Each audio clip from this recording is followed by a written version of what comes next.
maybe tonight, you're lying in bed, eyes half closed, the world around you slowing to a quiet hum.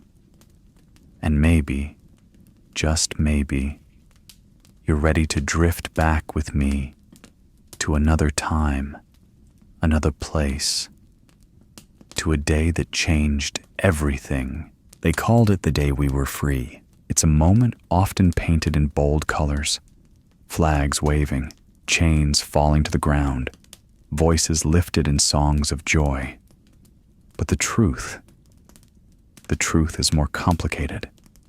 Freedom, when it finally arrived, came on slow footsteps and in whispers, traveling down dusty roads and across the rows of cotton, carried on the warm wind of summer. Some heard the news from soldiers in faded blue coats, riding into towns where the air seemed to hold its breath. Others heard it in secret, spoken low between trembling hands, because even the word freedom could be dangerous. On that day, hearts beat with joy and with fear. For every tear of happiness, there was a moment of wondering. What happens now? Where do we go? How will we live? Some chose to stay, clinging to the only home they had ever known, even if it had been a place of pain. Others left without looking back, walking away from the fields before the sun had even set, searching for the faces of mothers, fathers, children lost to the cruelty of the auction block. This is not a story of one single day, but of thousands of days, thousands of choices, each one written into the soil of America. And tonight, we're going to step gently into those first moments of freedom, the joy, the confusion, the danger, and the hope.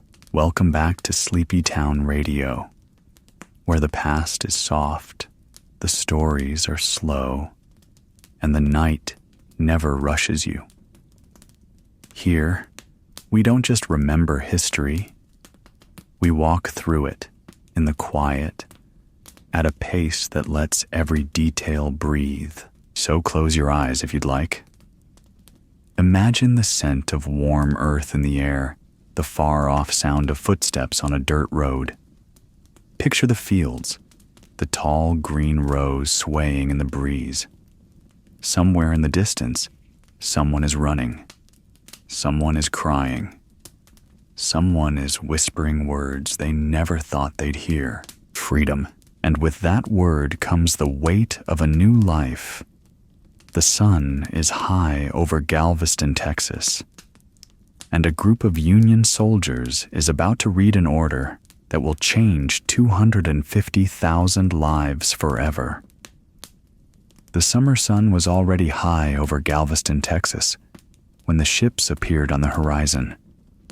The air was heavy with heat, and something else, something unspoken, like the quiet before a summer storm.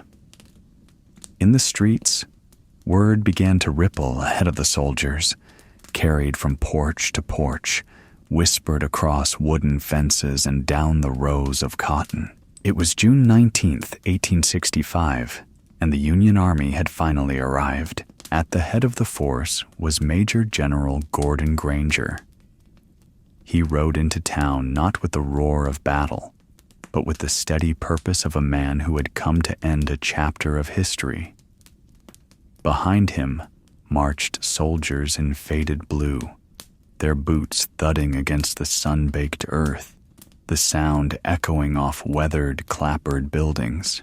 They had come to bring an announcement, General Order Number 3, an announcement that should have been heard here 2.5 years earlier, when President Abraham Lincoln signed the Emancipation Proclamation on January the 1st, 1863. But Texas was far from Washington. There had been no strong Union presence here, no blue uniforms to enforce the president's words, and for many slaveholders, there had been no hurry to share the news. The reasons historians give are many. the slow trickle of information across the vast distances of the 19th century, and the deliberate withholding of that information by those who depended on free labor for just one more harvest, one more season. So the people of Texas, 250,000 of them still enslaved, waited, not by choice, but because the chains remained, even as the law said they should fall away. Now, at last, the soldiers stood ready to speak. In the shade of the Ashton Villa, General Granger's voice carried over the crowd as he read, "The people of Texas are informed that, in accordance with a proclamation from the Executive of the United States, all slaves are free. This involves an absolute equality of personal rights and rights of property between former masters and slaves." The words were simple, and yet they carried the weight of centuries. He went on to say that the bond between master and slave was now the bond between employer and hired labor, that the newly freed were advised to remain quietly at their present homes and work for wages, and that they would not be supported in idleness at military posts or elsewhere. It was not the poetry of liberation that so many might have dreamed of, but it was, undeniably, freedom. Some in the crowd wept openly, the tears hot on their cheeks as they thought of children sold away, of years lost, of prayers whispered into the night. Others stood in stunned silence, trying to understand what these words meant for tomorrow, for next week, for the rest of their lives. And then, like water breaking through a dam, the news began to flow outward, riders carrying it to the plantations, messengers bringing it to the fields.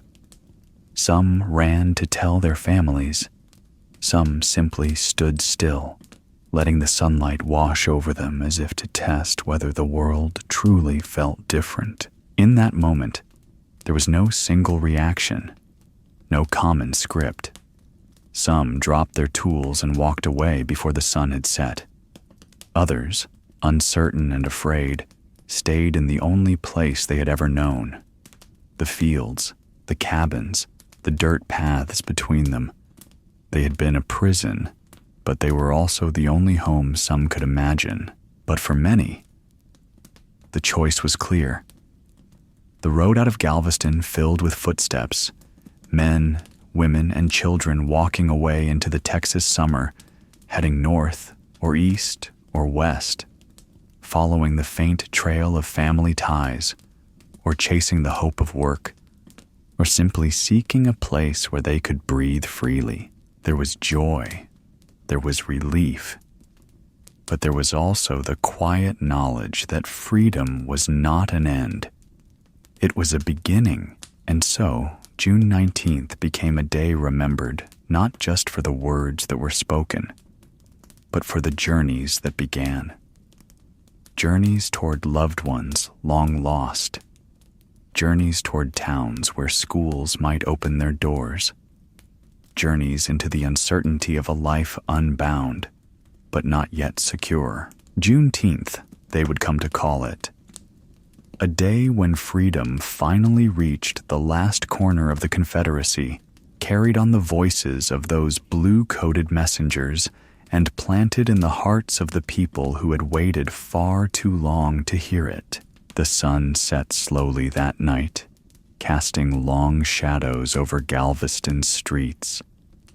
And in those shadows, a new chapter began, one filled with both promise and peril, and a story that was only just unfolding. The words had been spoken. Freedom had been declared. But in the moments that followed, the air over Galveston and across the vast fields of Texas was thick with emotions that no proclamation could neatly contain. For some, it was the moment they had prayed for all their lives. Tears ran freely down weathered cheeks mixing with the dust of the fields. Voices rose in songs they had carried quietly for years, now breaking into the open air without fear.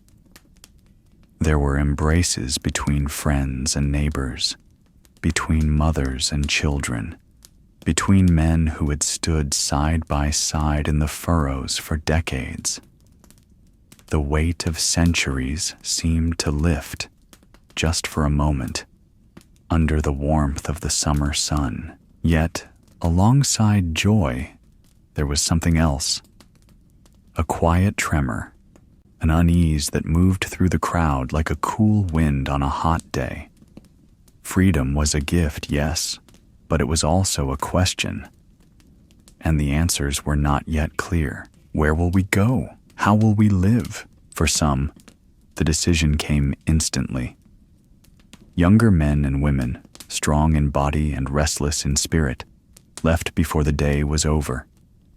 They shouldered what little they owned, walking dusty roads that stretched far beyond the horizon. Some headed north, chasing rumors of better wages.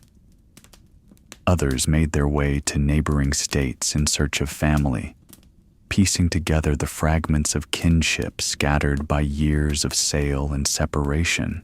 And some, hearing the call of the bugle, joined the Union Army, determined to secure not only their own freedom, but the freedom of others still in chains elsewhere.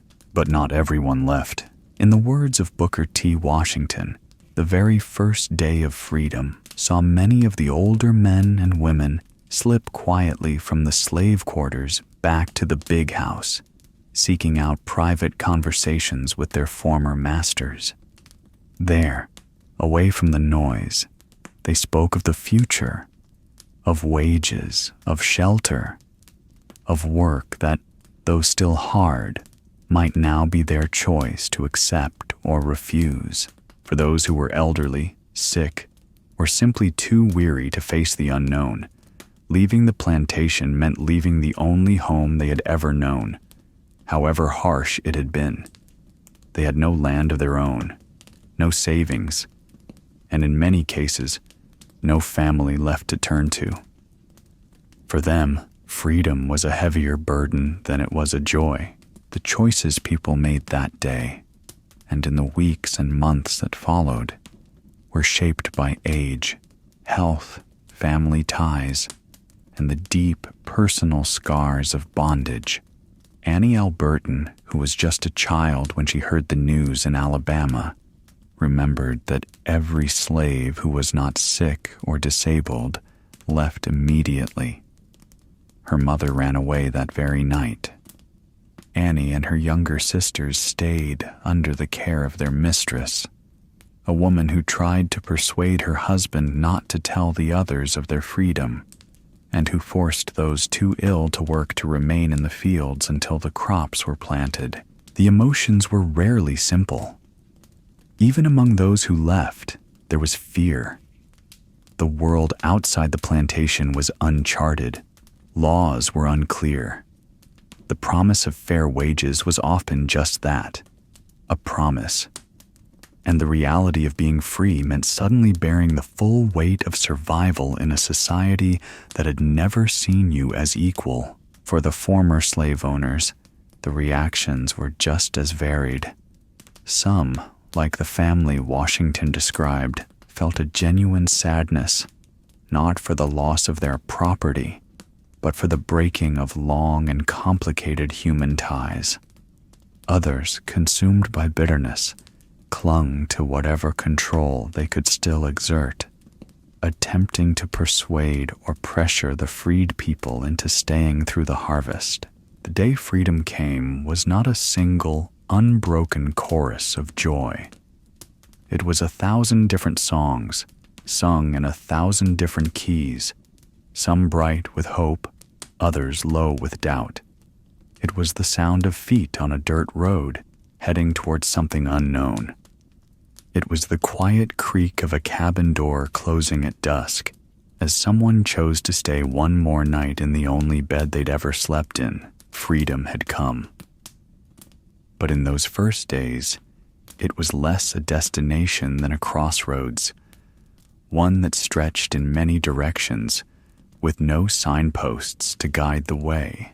And as the summer sun began to sink on that first day, the fields lay quiet again.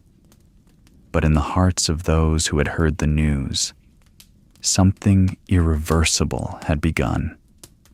The chains were gone.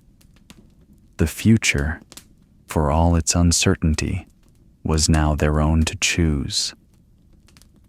Not everyone walked away when the words of freedom were spoken. For some, especially the elderly, the road beyond the gates of the plantation was more frightening than the rows of cotton and corn they had known all their lives. They had no maps, no savings, and no relatives waiting in some distant town. The cabins might have been cramped and weathered, but they were familiar. The fields might have been a place of toil, but they were a place they understood. Booker T. Washington would later remember it clearly in his autobiography. On the first day of freedom, he wrote, "Many of the older slaves slipped quietly out of the quarters and made their way toward the big house. Not to protest, not to demand, but to talk in low voices with their former owners about what might come next." It was not a march of celebration. It was a quiet procession of people who knew they needed some kind of agreement, some kind of assurance, before stepping into an uncertain world. Those conversations often ended with arrangements that sounded, on the surface, like a continuation of the old life, work in the same fields, live in the same cabins. But now there would be wages, however small. The transition from slave to paid laborer was, for many, the only step they felt they could safely take. Then there was Thomas Rutling. He was only 9 years old when he first heard the word free on a plantation in Wilson County, Tennessee. In his young mind, freedom meant a grand change, that he and his family might live like their former owners, with fine clothes, horses, and wide porches. But the reality was different. His family chose to stay, working for 2 more years on the same plantation before finally leaving for Nashville. There, Rutling would study at the Fisk-Free Colored School, a modest beginning that would lead him into a brighter future. For the elderly and infirm, staying was often the only choice. Some were in their 70s or 80s, their bodies too tired to make a new start. Others had never known life outside the plantation and could not imagine navigating the harshness of a world that might meet them with open hostility. Even among those who stayed, there was a quiet recognition that the rules had changed, if only in name. They were no longer property, and that mattered. Wages, even meager ones, could be saved. Small freedoms, choosing when to rest, deciding where to walk, were freedoms nonetheless. And for some, that was enough to begin with. The choice to stay was not always made in resignation. In certain places, bonds between the enslaved and their former owners were tangled and complex. While the injustice of slavery remained undeniable, decades of shared labor and life on the same land had created relationships that could not be easily severed. In the accounts Washington preserved, there were moments of genuine mutual care, though always shadowed by the imbalance of power that had defined their lives. Still, the decision carried a risk. Many of the promised wages were delayed or reduced. Contracts were sometimes written in ways that trapped workers in cycles of debt. And the familiar fields could, without warning, become a reminder that freedom was fragile, dependent on the fairness of those who once held all the power. Yet, on that first day and in the months that followed, for those who stayed, life took on a cautious rhythm. The mornings still began before the sun rose, the tools still worn smooth by years of use, the furrows still stretching long under the summer sky. But now, there was an unspoken understanding. The work was done by choice, not by chains. In the quiet of the evenings, sitting outside the same cabins where they had once whispered about escape, the older men and women might look toward the road and see the figures of neighbors disappearing into the distance, heading toward towns they had never seen. And perhaps they wondered if they had made the right choice, or if staying was simply the choice they could live with. Freedom, for them, was not about leaving. It was about shaping a new life from the fragments of the old, one cautious step at a time, in the only place they had ever called home. When the news of freedom finally came, it swept through the plantations like a wind no one had felt before. Some stood still, unsure if the words were real. Others didn't wait to question them. They packed what little they had, maybe a tin cup, a worn blanket, a piece of bread saved from breakfast, and they stepped onto the dusty road without looking back. Annie L. Burton would later recall the day it happened on the Alabama plantation where she lived. She remembered how the word spread from the big house to the cabins in the field, carried in whispers and in shouts, in laughter and in tears. She said that almost everyone left within hours, men, women, and children moving together in a kind of quiet procession, except for the sick, the very old, and the smallest babies who could not yet walk. Those who could walk, walked. They walked because they had somewhere to go. Family they had been separated from years before, maybe even decades before. They walked because there was work to be found in towns they'd only heard of. They walked because they wanted to choose at last where their feet would carry them. Some of the young men, strong and restless, didn't even wait for the next sunrise. They joined Union recruiters as soon as they arrived, swapping field tools for rifles and blue coats. For them, service in the Army wasn't just a duty. It was a declaration. Fighting for the cause that had broken their chains gave meaning to their first days of freedom. Along the back roads of the South, you might have seen them, small groups moving together under the hot summer sun. The roads were red with dust, the air thick and buzzing with cicadas. There were no wagons for most of them, no horses to ride, just worn shoes and sometimes bare feet, pressing into the earth mile after mile. Some sang as they went. Not the work songs they had known in the fields, but something lighter. Hymns, tunes picked up from camp meetings, verses made up along the way.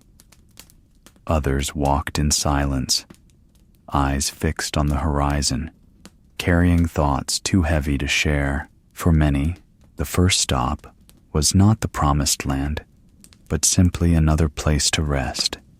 A church, a freedmen's camp, a friendly farmhouse. Strangers became family in those moments, sharing cornbread, a jug of water, a few kind words. But the road was not free of danger. There were men who resented this movement of bodies and dreams. Patrols sometimes stopped them, demanding to know where they were going. Former masters tried to lure them back with promises of wages and shelter. And always, there was the fear of not finding what they were looking for on the other side. Still, they kept going, because to stay was to accept the old life in a new disguise, and to leave, even without knowing what lay ahead, was to claim the one thing they had been denied for generations: the right to choose their own path. In the years to come, some would tell their children about those first steps into freedom. They would describe the heat on the back of their necks, the weight of a sack slung over one shoulder, the way the fields looked smaller when you saw them from the road. They would remember who walked beside them and who they hoped to find at the journey's end. And in those memories, there was always a sense of something larger than just moving from one place to another. It was the moment their lives became their own. For many enslavers, the moment of emancipation was not a sudden moral awakening. It was an unwelcome shift, one they tried in every way they could to slow or even stop. When the news of freedom spread through the South, some masters met it not with resignation, but with bargaining. They walked the dusty rows of their plantations, hands in pockets, making promises they never intended to keep.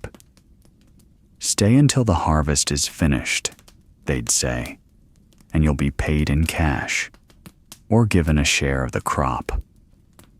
For men and women who had known nothing but the overseer's whip, the words were almost too strange to believe: payment for their labor. But often those payments never came.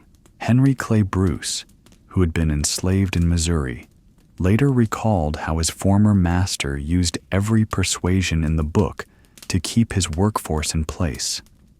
Kindness one day, veiled threats the next.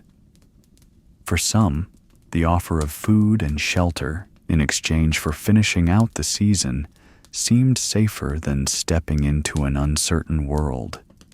For others, the lies became clear, and they left as soon as they could. There were also those whose resistance was far from subtle. Some plantation owners, especially the most hard-bitten, refused to acknowledge emancipation at all. Stories passed down spoke of men like Big Jim Milan, whose temper was as heavy as the rifle he carried. When a group of newly freed men and women gathered at the edge of his property, preparing to walk away, he fired into the crowd, a violent, desperate attempt to keep the old order alive by force. Other moments took on a grim humor, the kind that grows out of tragedy. Charles Hayes, a planter in Mississippi, knew the law now required him to inform the people he had enslaved that they were free. So, one hot afternoon, he gathered them together in the yard.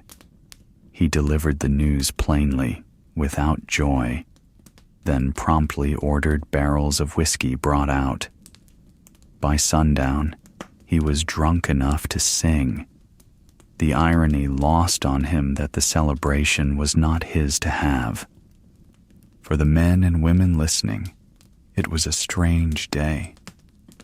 The end of bondage announced by the very man who had profited from it, and who could not seem to imagine the world without it. Still, the bonds did not break cleanly. In many rural corners of the South, Union troops were few, and the law was an echo that traveled slowly down dirt roads.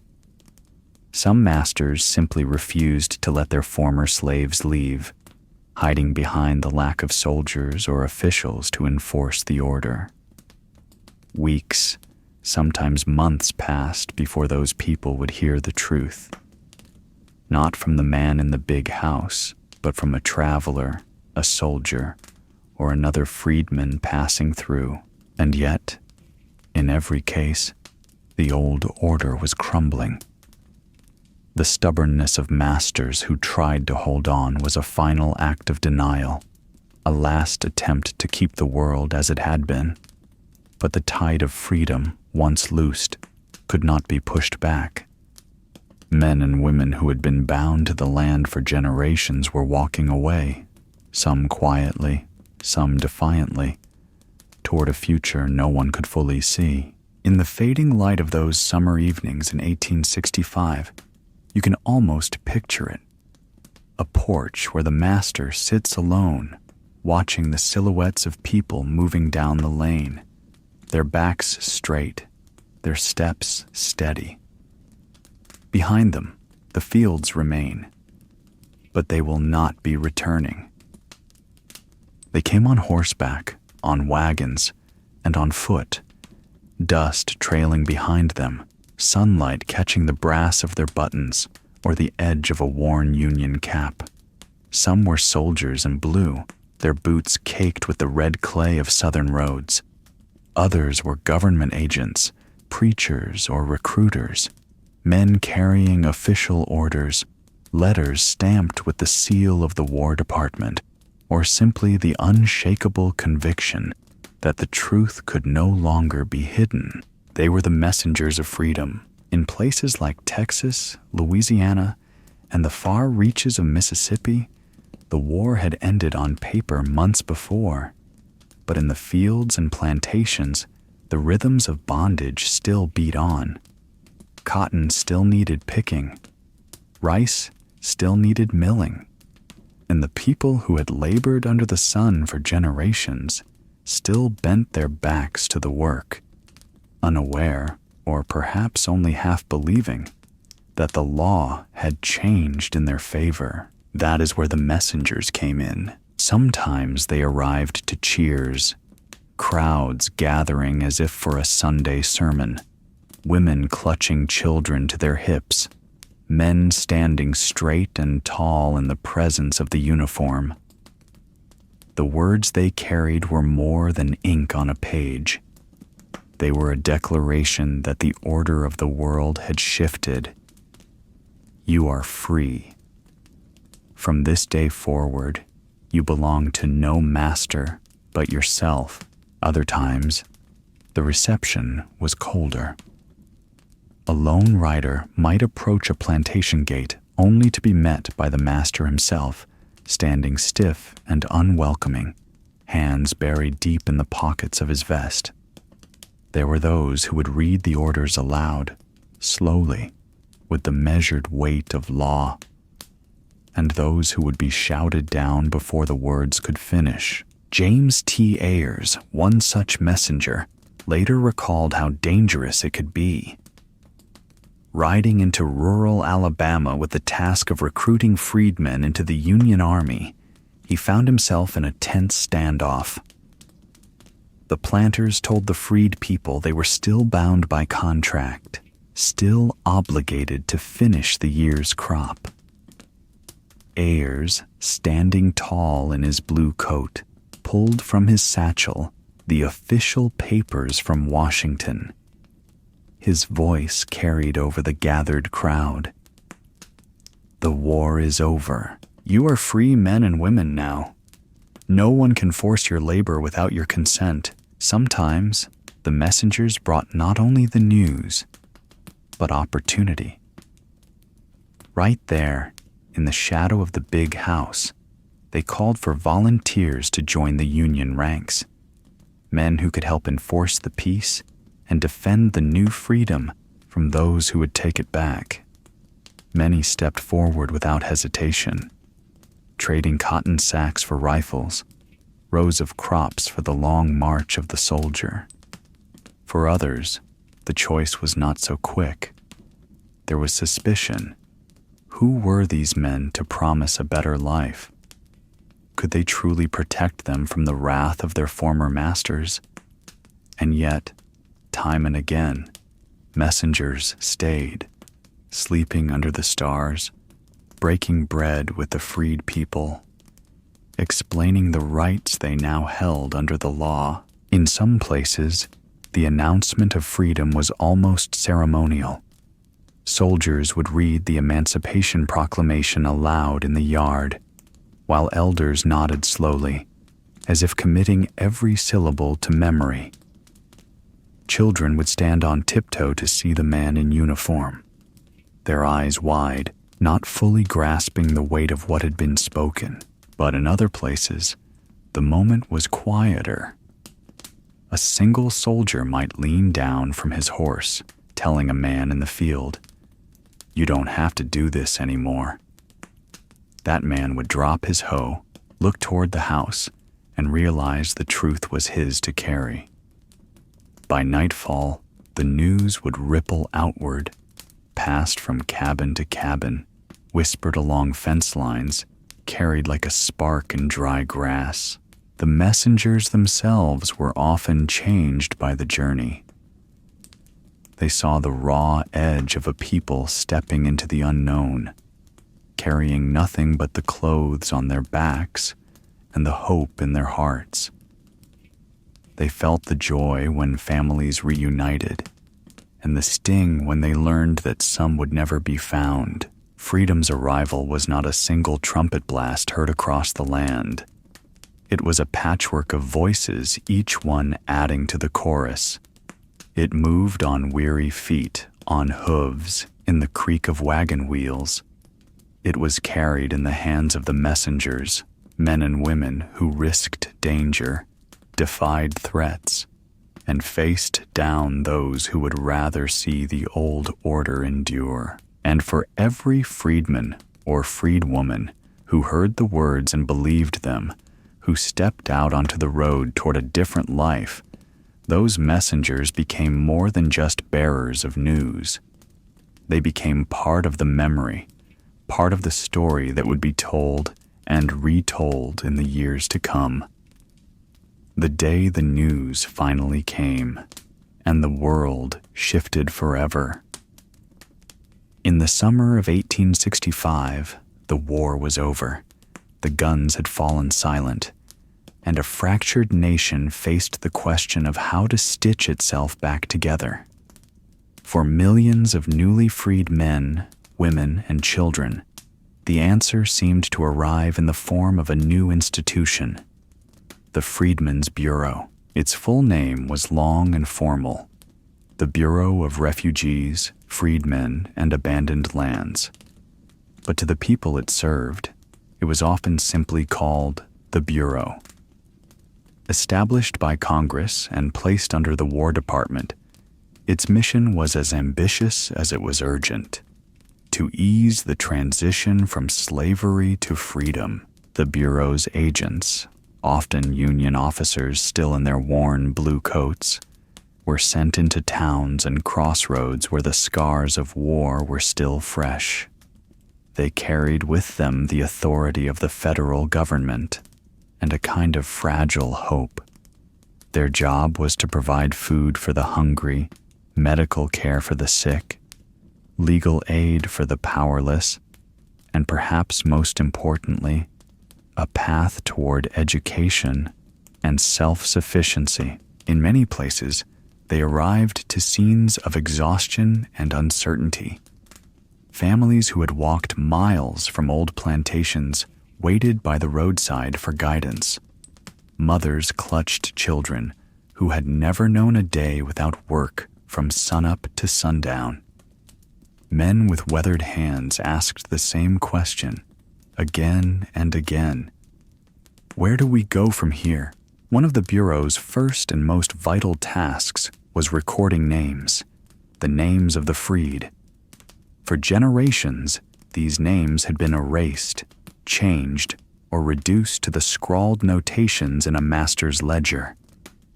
Now, for the first time, they were being written into the public record, tied not to property, but to personhood. Today, those dusty ledgers remain a treasure trove for descendants tracing their families' first steps into freedom. The Bureau also mediated labor contracts between former slaves and landowners. On paper, it was meant to protect freedmen from exploitation, to ensure fair wages and working conditions. In practice, the work was fraught. Some agents tried earnestly to keep things just, but the South's old power structures did not crumble overnight. Landowners resisted, insisting on terms that kept laborers tied to the soil much as before, only now under the guise of free contracts. Perhaps the Bureau's most enduring legacy was in education. From abandoned churches, makeshift cabins, and even the open air under a shade tree, freedmen's schools sprang up across the South. Teachers came from the North, some missionaries, some idealists, some simply answering a call they could not ignore. Black men and women, young and old, crowded into these classes. They came at dawn before fieldwork. They came at night by the light of a fire, and they came on Sundays when other doors were closed.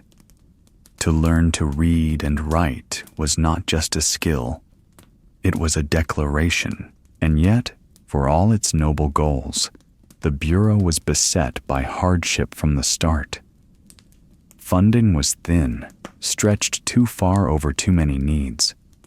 Political opposition, particularly from Southern whites who viewed it as an unwelcome intrusion, was constant. Promises made, like the much-remembered 40 acres and a mule, went largely unfulfilled. Without sufficient land reform, many freedmen were left with little choice but to return to fields owned by the very men who had once claimed ownership over them. Some Bureau offices were torched. Agents were harassed, threatened, even killed. In hostile communities, they walked a narrow road between serving the freedmen and surviving the backlash. Yet many stayed, believing that the work, however imperfect, mattered. The Bureau lasted just 7 years, officially closing its doors in 1872. But in that short time, it laid foundations that would outlast it. The start of historically black colleges and universities like Howard, Fisk, and Hampton, the preservation of vital genealogical records, and the proof that even in the most difficult soil, the seeds of opportunity could take root. For the freedmen who passed through its offices, the Bureau was rarely a perfect solution. But in a world where promises of freedom could dissolve into thin air, it was something tangible, a place to turn, a hand extended, a faint but steady light in the uncertain years after the war. And so, in the quiet corners of southern towns, under the shade of live oaks and in the creak of wooden schoolhouse floors, the legacy of the Freedmen's Bureau whispered on, a reminder that the first steps toward freedom are often the hardest, and that even imperfect help can be the difference between standing still and moving forward. Freedom, for many, came not as a clear break from the past, but as a shift into something that felt hauntingly familiar. The Emancipation Proclamation and the 13th Amendment had ended the institution of slavery in law, but for countless men, women, and children in the South, the daily rhythms of their lives would change far less than they had hoped. The South's economy lay in ruins. The grand plantations were still standing, but their wealth, built on cotton, tobacco, and sugar, was crumbling without the unpaid labor that had sustained them. Yet the landowners still held the fields, the barns, and most importantly, the land itself. And so a new system took root, one that promised opportunity, but too often delivered another form of bondage: sharecropping. On paper, sharecropping seemed like a bargain. A freedman, or a poor white farmer, would work a portion of the landowner's property in exchange for a share of the harvest. The agreement might promise half, or maybe a third, of the crop to the laborer. The rest would go to the landowner, who would also supply tools, seeds, and sometimes a mule to work the fields. But the fine print was never kind. The tools and seed were not gifts.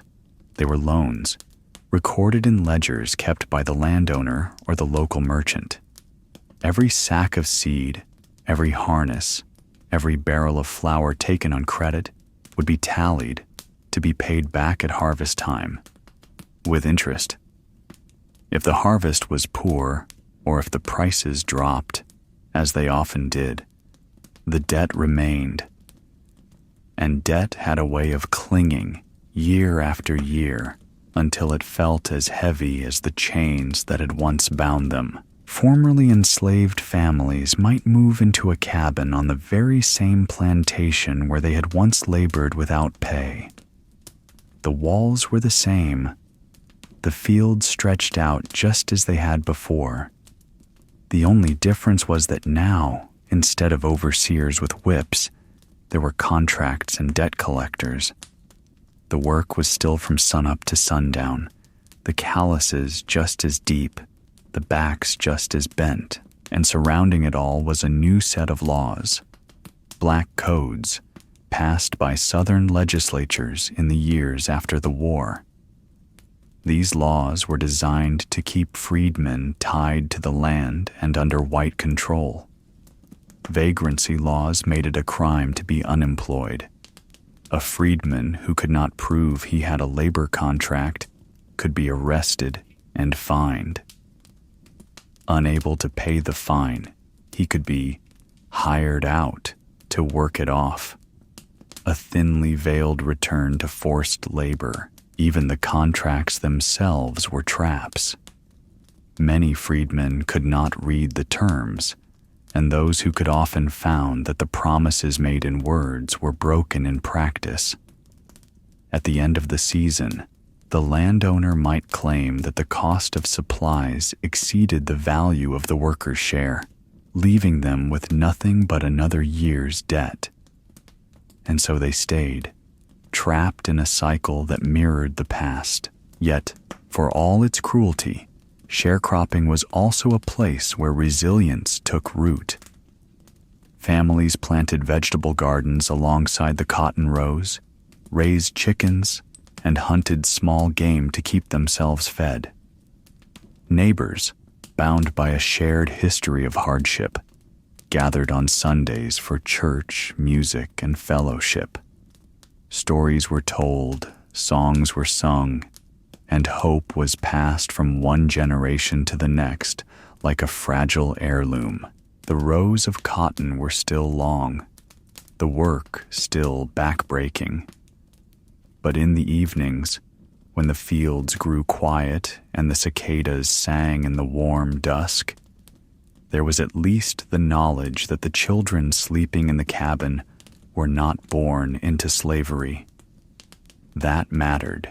Over time, the sharecropping system would pull in not only black families, but also poor white Southerners who had little more than their labor to give. The cycle of debt and dependence spared almost no one who entered it. And in that way, the South's economy, so dependent on keeping labor cheap and controllable, continued its old patterns under a new name, from slavery to sharecropping. The journey toward true freedom was slow and uneven. For many freedmen, the law said they were free. But the land, the debt, and the social order whispered something else entirely. Still, in small ways, they pushed forward, sending children to school when they could, saving pennies for land of their own, dreaming of a day when the harvest would belong entirely to the hands that brought it in.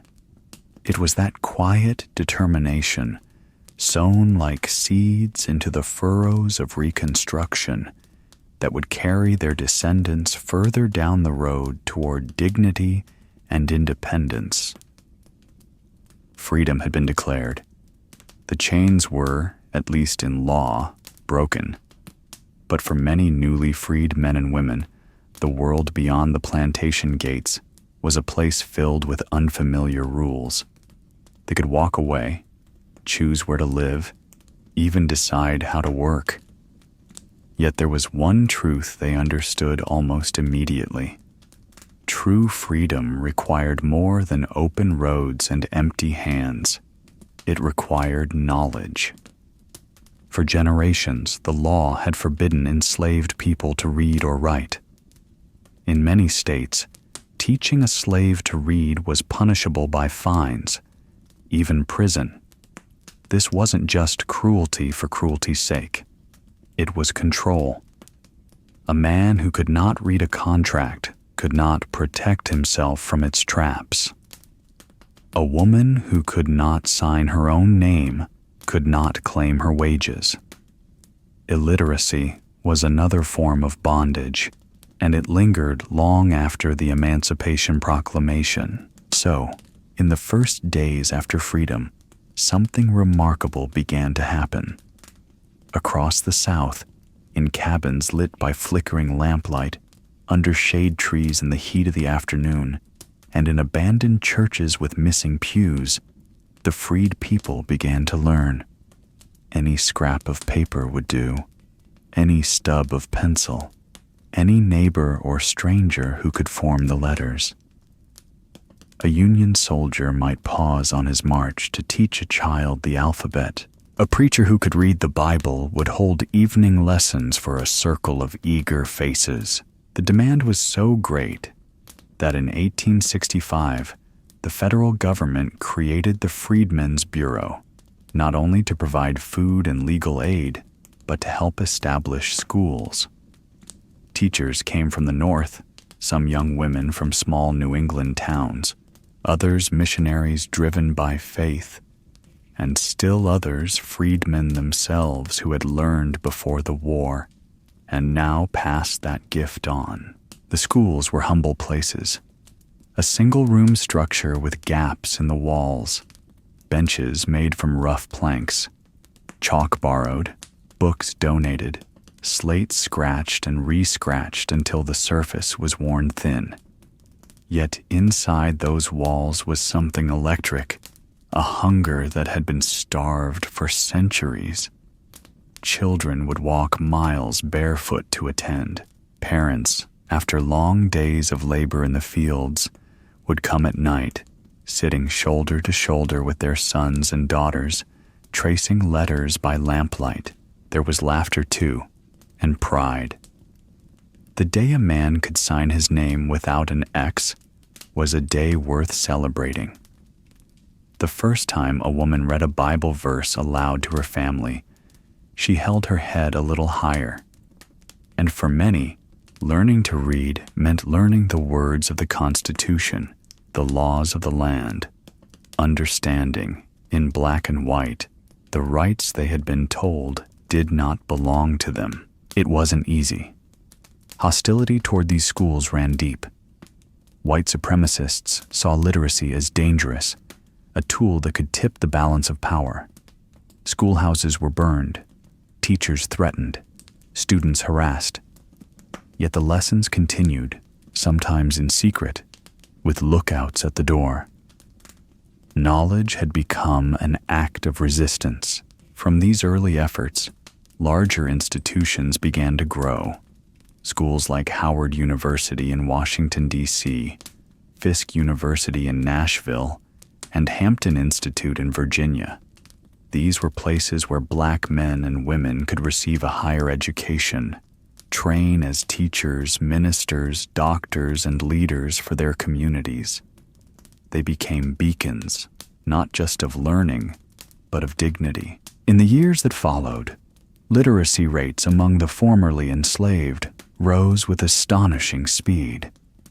In 1860, almost no enslaved people could read. By the turn of the century, millions could. Each signature on a contract, each letter home, each child reading aloud in church was a quiet declaration. We are free, and we will remain so. The journey from slavery to citizenship was long and uneven, but education laid the stones on that path. It was the tool that allowed a man to stand in court and claim his rights, that gave a mother the ability to guide her children through a world still stacked against them. It was, in the truest sense, the second emancipation.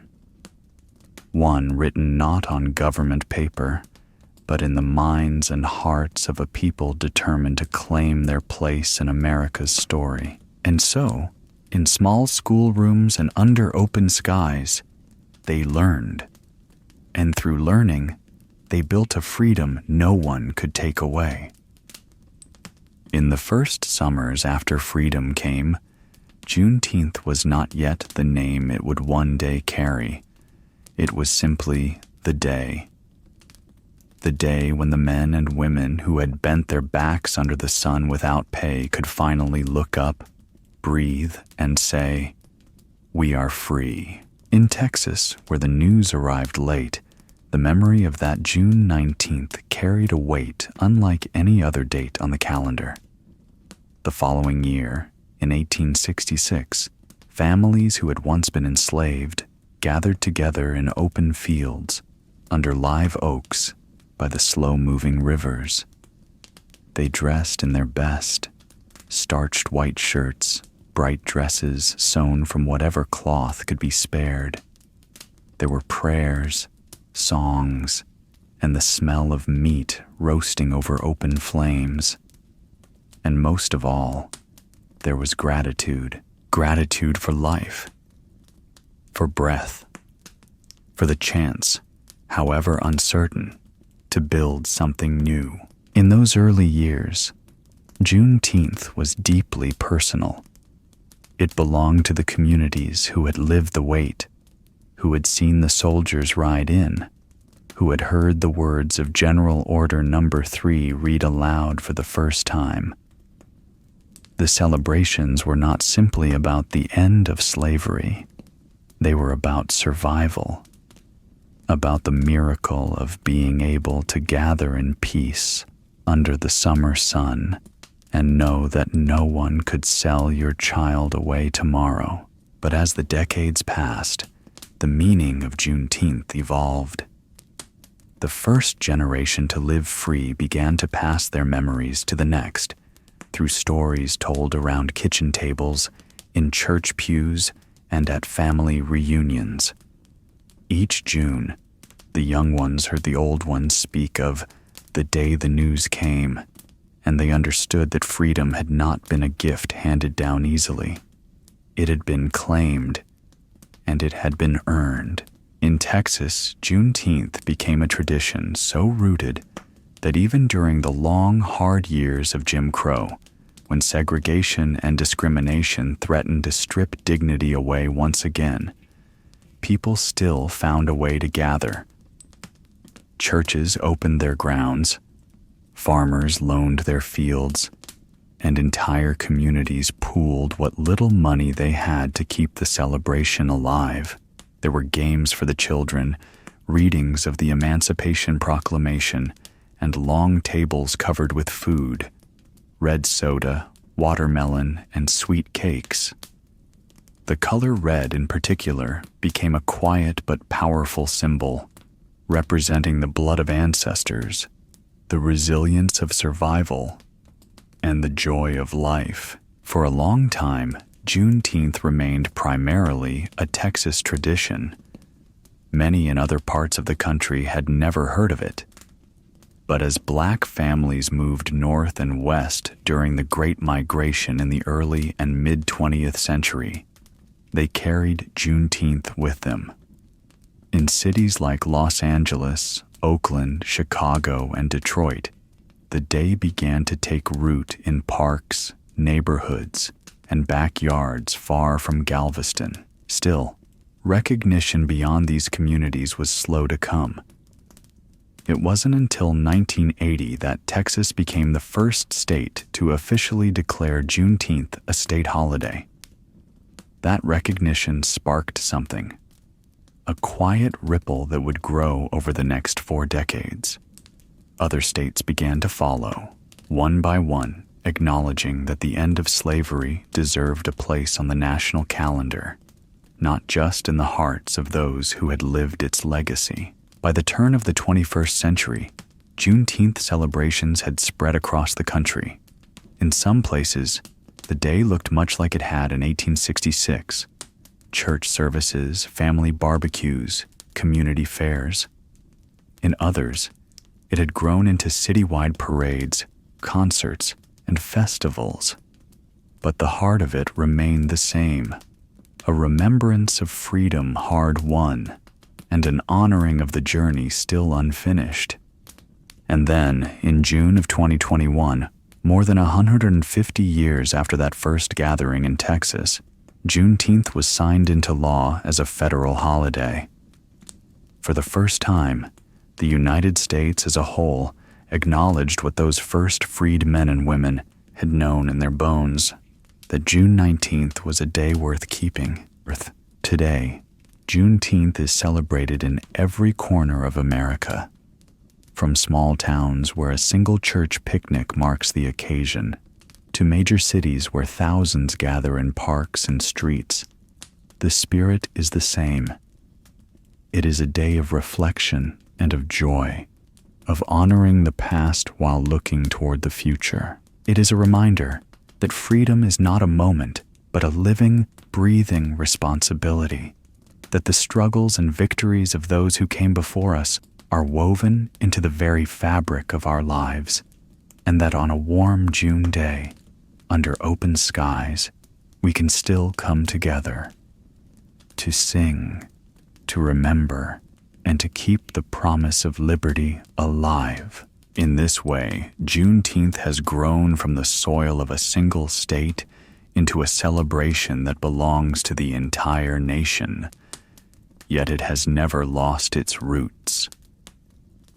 It began long before the first cannon fire of the Civil War, before the cotton fields stretched across the South like a sea of white. If we trace the story back, far back, we find ourselves in the summer of 1619, along the banks of the James River in Virginia. A ship, weathered from the Atlantic crossing, anchored near the fledgling English colony of Jamestown. On board were 20 and odd Africans, taken from their homeland, traded like cargo, and brought to these shores against their will. At first, their legal status was uncertain. Some were treated as indentured servants, bound for a number of years. But the soil here, rich and promising, whispered opportunity to the landowners, opportunity that would demand endless hands, endless labor. And slowly, the laws began to change. By 1705, Virginia's lawmakers had made it official. Any African brought to the colony and their children after them would be enslaved for life. It was no longer a question of years worked. It was a chain that wrapped around generations. Through the 18th century, the trade in human lives became part of the transatlantic machine. Ships left American ports heavy with tobacco, rice, and indigo, and returned from West Africa with their hulls packed tight with men, women, and children, crammed together in darkness, chained, and stripped of their names. The journey, called the Middle Passage, was a floating nightmare. Many never survived it. Those who did arrived to find themselves sold on auction blocks, their lives reduced to the highest bid. In 1793, the invention of the cotton gin changed everything. What had once been a slow, painstaking process, separating cotton fibers from their seeds, could now be done in minutes. Cotton production exploded, and with it, the demand for enslaved labor. Fields that had once lain idle were planted. The South's wealth grew like the cotton itself, seemingly without limit.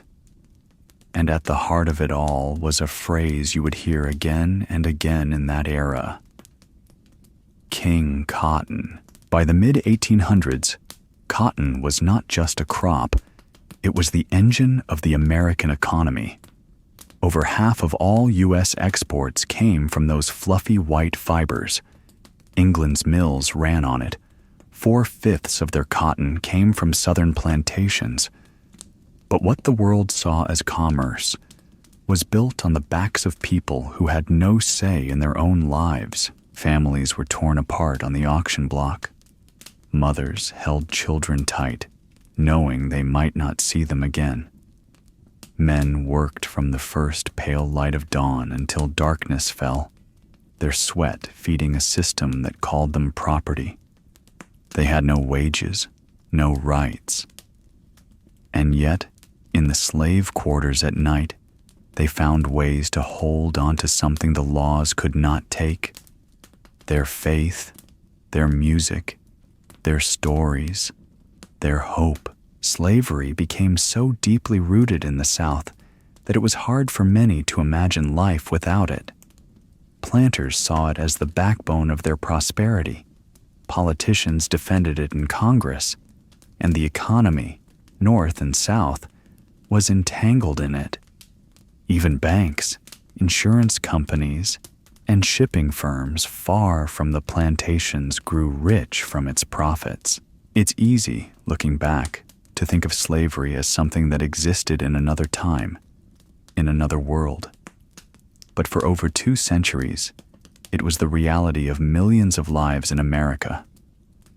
A system not born overnight, but grown slowly, fed by greed, by laws, and by a willingness to see human beings as tools, rather than as souls. And so, when we speak of emancipation or Juneteenth or freedom itself, we must remember it was not just the end of a war. It was the breaking of chains that had been fastened generations before. Chains forged in the holds of ships, in the halls of legislatures, and in the fields where King Cotton ruled. The origins of slavery in America are not just a chapter in history books. They are the roots of a tree whose shadow is long and whose branches still reach into the present day. In the long shadow of the plantation, life for the enslaved followed a rhythm that was as relentless as the sunrise. It began before the first blush of dawn, when the stars were still sharp in the dark sky and the air was heavy with night's last coolness. The sound of footsteps on packed earth, the creak of rough wooden doors, and the low murmur of voices stirred the quarters awake. There was no gentle morning here, only the call to the fields, the expectation that every able body would meet the day's demands. By first light, they were bent to the rows: cotton, tobacco, sugarcane, each plant demanding its due, each stalk or boll a silent taskmaster. The workday stretched unbroken, from the faint gold of sunrise until the deepening purple of dusk. Quotas hung over every hand and back, numbers that did not account for weather, sickness, or exhaustion. Meeting them meant avoiding the lash. Failing them meant facing it. Discipline on the plantation was not just about work. It was about control. The whip was its most visible instrument, a weapon meant to send a message as much as to inflict pain.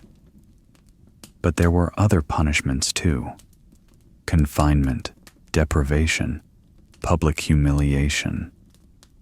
The plantation's order was built on fear, and fear was carefully maintained. Beyond the fields, living conditions pressed in on every moment. The slave quarters, often no more than one-room cabins of rough timber, were cramped and airless. Families, if they were lucky enough to remain together, shared the small space with sparse furnishings and little privacy. Food was meager: cornmeal, salt pork, molasses, barely enough to sustain the grueling labor. Malnutrition was common. Illness spread quickly, and life expectancy, for many, was heartbreakingly short.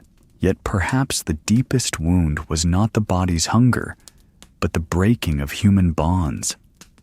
Families were fragile things under slavery. always at risk of being torn apart by sale or trade. A mother might see her child carried away, a husband watch his wife sold to another place. These losses were not rare. They were built into the very economics of the system. And the grief that followed was a quiet, enduring companion. For women, the dangers were doubled. In addition to the backbreaking labor, many faced the constant threat of sexual violence, abuse that was both personal and systemic, used to exert power and produce more laborers. Their bodies were not their own.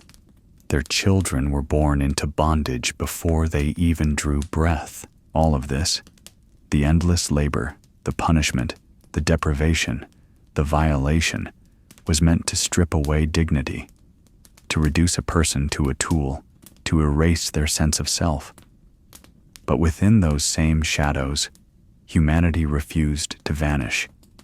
There was still laughter in the quarters some nights, still the quiet hum of a mother's lullaby, still the whisper of stories passed down by firelight. The plantation was a place of control, but it could never fully claim the hearts and minds of those it sought to own. And that, perhaps, was the quietest act of defiance, simply holding on to one's humanity when everything in the world conspired to take it away. Even in the darkest corners of the plantation, there were embers that refused to die. The whip could tear flesh. The overseer could bark his orders from dawn to dusk. But deep inside, a quiet fire remained. It was a fire that whispered, "You are more than this." Resistance took many shapes, some so small they seemed invisible to an outsider's eye, and others so bold they burned themselves into history. There was the quiet sabotage, a plow left broken in the morning, a cotton basket that never quite filled to the quota, tools that accidentally went missing, or work that slowed when the overseer's back was turned. Little acts like these were not laziness. They were statements. Silent messages that said, "You may own my body, but you will never truly own my will." And then there was the music. Songs hummed in the fields, their rhythms matching the swing of the hoe or the slow bend of the back. To an overseer, it might have sounded like harmless singing, but to those who knew, the words carried hidden meaning. Some verses were prayers, others were warnings, and some were maps disguised in melody, directions to the north, wrapped in the comfort of a spiritual. In the hush of night, when the air cooled and the stars scattered like silver dust, voices would rise in the ring's shout, a circle of stomping feet, clapping hands and swaying bodies. The music wove Africa into America, turning sorrow into something that felt like strength. Some took the path of open defiance, risking everything for a taste of freedom. The Underground Railroad was not just a phrase in a book. It was a living, breathing network of bravery. Harriet Tubman, with her steady courage, led dozens out under the cover of darkness, guided by nothing but faith and the North Star. Others followed secret trails, slipping through swamps, woods, and riverbanks, always listening for the distant bark of hounds or the thud of approaching hooves. There were uprisings, too, moments when the simmering anger boiled over. In 1739, the Stono Rebellion shook South Carolina as enslaved men seized weapons and tried to march toward Spanish Florida, where freedom was promised. In 1811, along the German coast of Louisiana, hundreds rose up, their footsteps echoing along the Mississippi levees. And in 1831, Nat Turner's rebellion swept through Virginia, born from visions and a fierce belief that the chains could be broken in a single, decisive blow. These uprisings were often met with brutal force, but their memory lived on, carried in whispers, a reminder that resistance had always been part of the story. Women, too, stood as pillars of defiance. Figures like Maria Stuart used words as weapons, speaking and writing against slavery at a time when even her presence on a public stage defied expectations. Countless others fought in quieter ways, protecting children from the lash, hiding away a few scraps of food, or teaching a loved one to read by candlelight, knowing the risk if they were caught. Each act, whether small and hidden or grand and dangerous, was a spark, a single ember in a sea of darkness. And sparks, when kept alive, have a way of finding one another. They gather, they grow, and in time, they become the kind of fire that no overseer, no whip, and no law could ever extinguish. It was this fire, born from defiance, that would light the road to freedom. It is difficult even now to wrap one's mind around the sheer scale of it. By the year 1860, on the eve of the Civil War, enslaved men, women, and children were counted, on paper, as property worth more than $3.5 billion. That number, in its cold precision, tells us something about the priorities of a nation that was still young. To put it another way, in that moment, human beings, living, breathing souls, were the single largest financial asset in the United States, worth more than all the railroads and factories combined. Cotton was king, and the South was his throne. White fiber, pulled from green bowls by calloused hands, streamed north to textile mills and east across the Atlantic to feed England's hungry looms.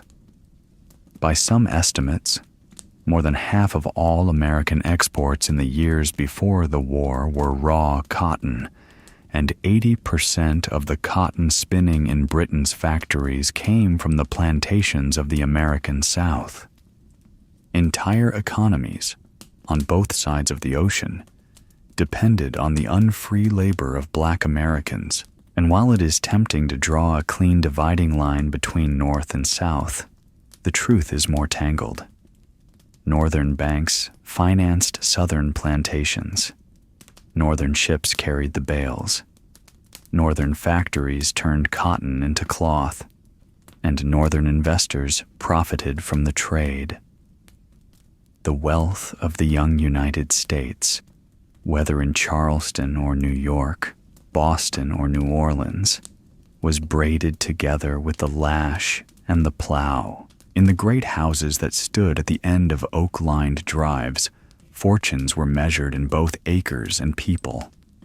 Plantation ledgers, carefully inked in looping script, listed not only the harvest, but the names, or sometimes just the numbers, of the enslaved, their ages, their skills, their health.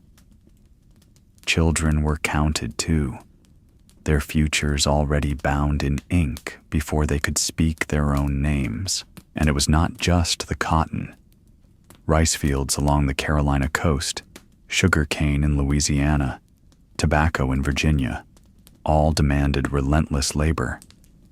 Each crop had its own rhythm, its own season of back-breaking work, and each was fueled by the same brutal truth. The bodies and lives of enslaved people were the engine of the nation's prosperity. The irony, bitter as it is that much of America's story, the grand buildings, the booming ports, the rising cities, was written in the labor of those who had no claim to its promises. Brick by brick, beam by beam, road by road, enslaved hands built the infrastructure of a country that did not yet recognize them as citizens. Even the inventions that defined the early industrial age were tied to slavery's spread. The cotton gin, patented in 1793, made it possible to clean short staple cotton quickly, and rather than lessen the need for labor, it multiplied it. Fields that once grew smaller crops could now be planted wall to wall with cotton, and the hunger for enslaved labor grew with each harvest. The value of a single able-bodied enslaved man might have been the price of a modest home in the North. Families were bought and sold like livestock, not only in southern markets, but in northern ports as well. Traders' pens stood just blocks from government buildings, a reminder that slavery was not a regional stain, but a national one. All of this, the numbers, the profits, the trade routes, forms one part of the story. The other part, the human part, is harder to measure. It is the cost in lives shortened by exhaustion, in songs sung to push away the night's loneliness, in the quiet, unshakable grief of mothers whose children were sold away. It is the cost that never appeared in the ledgers. When we speak of the rise of America in the 19th century, its expanding borders, its surging economy, we must speak, too, of the people whose unpaid labor underwrote that ascent. Without them, the South would not have been the South. Without them, the North would not have had the same factories to hum or the same ships to sail. Without them, America would have been a different country entirely. It is a truth that sits uneasily with the national myth of self-made men and boundless opportunity, because for millions, opportunity was bound by chains, by laws, by the hands of those who profited from their captivity. And so, when freedom finally came, unevenly and far too late, it came not as a gift from the nation, but as a right that had been withheld for generations. The wealth built on their backs would never be returned, but the story of their labor and its role in building the United States remains part of the foundation of the country itself. Even now, the echoes of that truth can be felt in the old brick walls of southern cities, in the names of northern streets, in the fortunes still passed down from those years. And as we tell this story, slowly and fully, we remember that the rise of America cannot be told honestly without telling theirs. When the day's work was finally done and the sun sank low behind the cypress trees, the world of the plantation shifted. Out in the cotton fields, there was the endless crack of the overseer's voice, the shuffle of tired feet in the dust. But in the quarters, those cramped cabins tucked away at the edge of the property, something else stirred. A quieter life emerged. It was here, in the dim glow of a fire or the soft light of a tallow candle, that the enslaved found pieces of themselves that no master could touch. In the shadows, voices carried in hushed tones. Stories from the old country, Africa, were retold in bits and fragments, as if trying to keep the thread of memory from unraveling completely. Names of ancestors, whispered so children might remember them long after the speaker was gone. Proverbs, small and simple, that spoke of survival, of patience, of holding one's ground in a world that tried to uproot them. Music was part of it too, always the music. A low hum, a tune shaped more by feeling than by words. Some nights, it became the ring shout, a circle of bodies moving in rhythm, feet shuffling against the packed earth floor, clapping hands marking the beat. The elders said the circle connected them to each other, to their ancestors, to God Himself.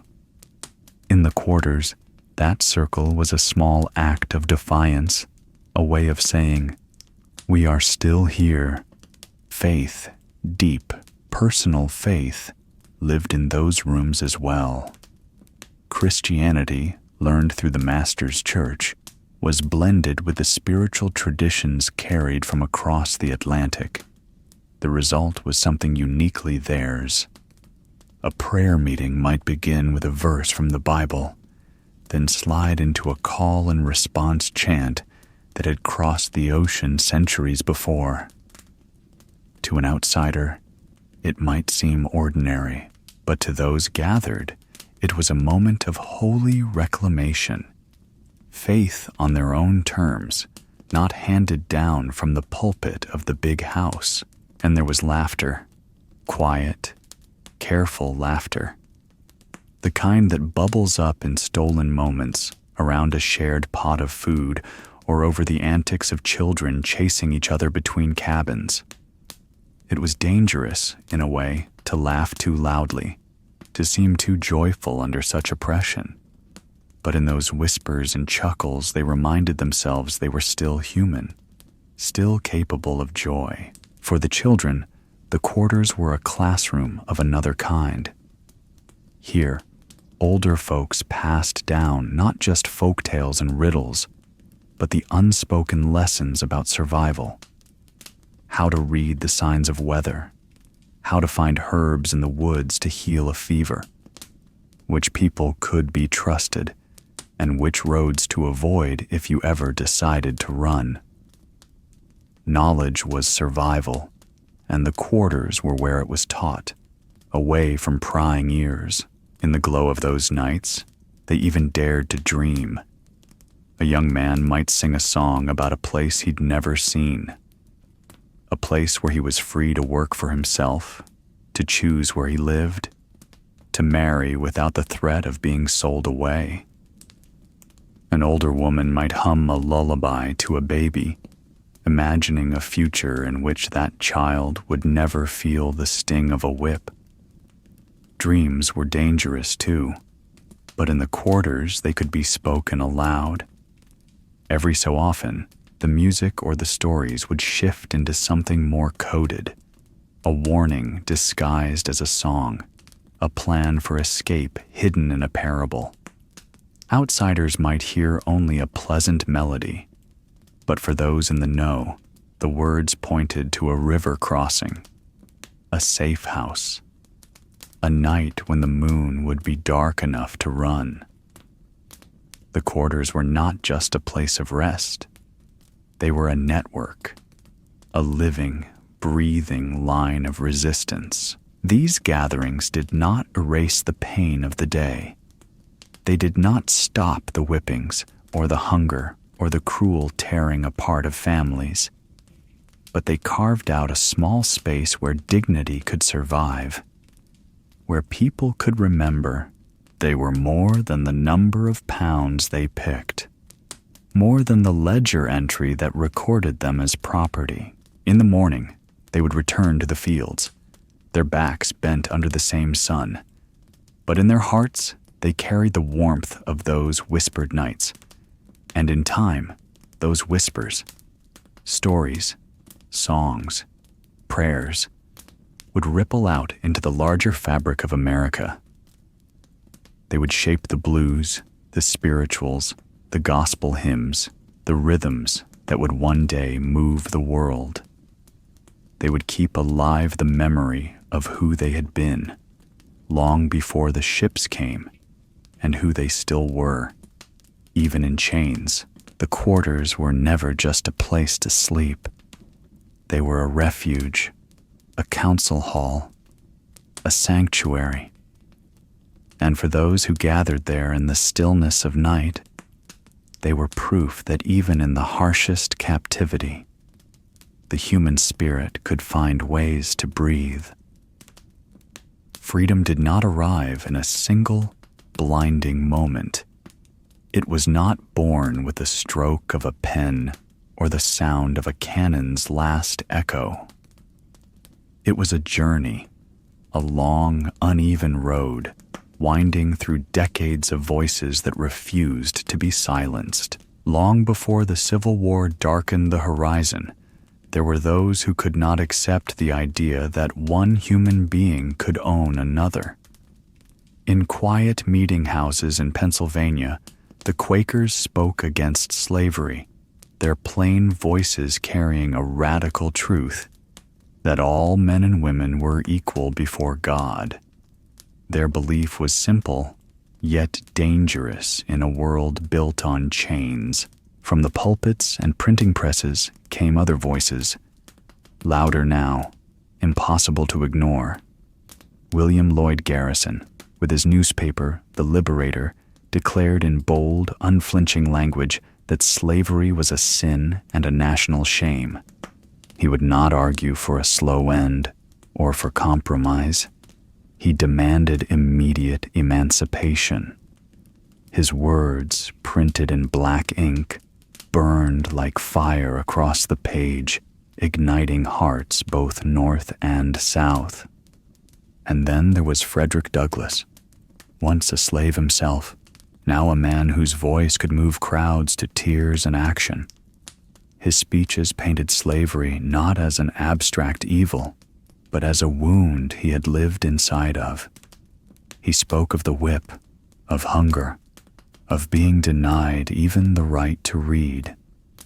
He stood as living proof that those called property were, in fact, people of intellect, courage, and unbreakable spirit. Sojourner Truth, tall and commanding, carried the same message into towns and cities.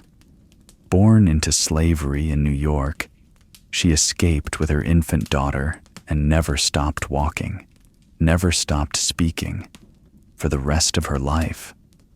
Her deep, steady voice rang out in church halls and public squares, reminding America of the women still bound in servitude, and of the God who saw them all. Books, too, became weapons. In 1852, Harriet Beecher Stowe published Uncle Tom's Cabin. It was more than a novel. It was a mirror held up to the nation's conscience. The story brought the cruelty of slavery into parlors and kitchens, into the hands of people who had never set foot on a plantation.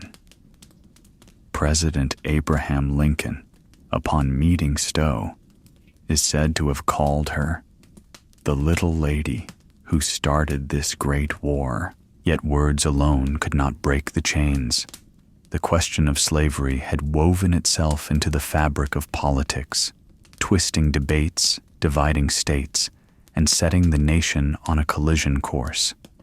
Compromises crumbled, elections became battlegrounds, and in April of 1861, the storm finally broke. Civil war, blue against gray, brother against brother. The war was not fought solely for freedom in its earliest days, but as it raged on, it became impossible to separate the Union's cause from the question of slavery. On January 1st, 1863, Abraham Lincoln issued the Emancipation Proclamation, declaring that all enslaved people in the Confederate States shall be then, thenceforward, and forever free. The words were powerful, but they did not instantly free every man, woman, and child. They could only take hold where Union armies advanced, mile by mile, across a fractured land. For some, freedom came that very day. For others, it would be years before they heard the news, their first taste of liberty arriving with the sound of soldiers' boots on their soil. Even as the war drew to its bitter end, the work was not complete. It took the passage of the 13th Amendment to the United States Constitution, ratified on December 6, 1865, to abolish slavery everywhere in the nation. No exceptions, no loopholes. The road had been long.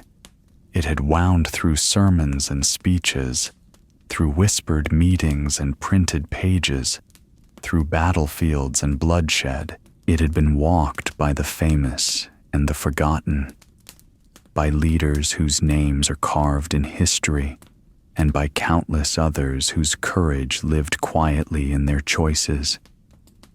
The mother who ran north with her children under the cover of night. The man who taught his friends to read by candlelight in a hidden room. The preacher who prayed aloud for deliverance, knowing every word was a risk. Freedom, when it finally came, was not the end of the story, but it was a new beginning, hard won, dearly paid for, and carried on the backs of generations who had refused to give up the dream. And so, when we look back at Juneteenth, at that moment when the last enslaved people heard the words, "You are free," we must remember this. The path to that day was carved by many hands, many hearts, and many miles. It is a road worth remembering, not only for where it led, but for the courage it took to walk it. Freedom did not arrive in a single golden moment. It did not sweep through the South like a warm wind and wash away centuries of chains. It came in fragments, in the quiet reading of a government order by a Union officer, in the whispered words of a neighbor who had overheard the news, in the weary footsteps of a man leaving the only land he had ever known. For some, it came with joy so sharp it hurt. For others, with fear that chilled the heart. And for many, it came with the sobering realization that freedom was a beginning, not an end. The cost of that freedom had been paid in lifetimes, in the bodies bent over cotton fields from sunup to sundown, in the mothers who sang their children to sleep, knowing they could be sold away tomorrow, in the fathers who built the wealth of a nation but could not claim their own names, in the soldiers, black and white, who fell on Civil War battlefields so that a different kind of future might be born. And even when the war ended, even when the ink dried on the 13th Amendment, the struggle did not fade. Freedom had to be defended in courtrooms and churches, on the steps of schools, in the fields where sharecroppers still labored under contracts designed to keep them poor. It had to be taught to children who had never before been allowed to read a single word. It had to be carried, day after day, by men and women who refused to bow again. Juneteenth stands as a marker of that moment, the day the news finally reached the farthest corners of bondage. But its meaning has always stretched far beyond one date on a calendar. It is a reminder that justice delayed is not justice denied, so long as those who yearn for it do not give up the fight. Across the generations, the descendants of those freed in 1865 carried forward the dream. They built schools and businesses. They raised families in the face of laws meant to break them. They created music, poetry, and art that spoke of pain, yes, but also of hope. They marched when marching was dangerous. They voted when casting a ballot could cost a life. They believed in a better tomorrow, even when today was heavy. And so, when we speak of freedom's price, we speak not only of what was lost, but of what was given. The courage, the resilience, the unyielding will to endure. Tonight, as we close this story, picture the quiet of a summer evening in 1865. The day's heat has begun to fade. Somewhere, a family sits together for the first time without fear of being torn apart. A father hums a tune older than the soil beneath him. A child rests her head against her mother's shoulder. And in the distance, a lantern glows in the dark, The road ahead will be long. There will be setbacks, heartbreaks, and battles yet to come. But for this one evening, there is a measure of peace. And in that peace is the seed of something that will grow, tended by each generation that comes after. So let us remember, freedom is not a gift wrapped and delivered. It is a garden planted in the hardest ground, watered with sacrifice and guarded with love. And as the embers of our fire burn low tonight, may the story of those first fragile days of freedom remind us that the work of justice is never finished, and that even the smallest light can carry across the longest night. Thank you for spending this quiet time with me tonight here on Sleepytown Radio.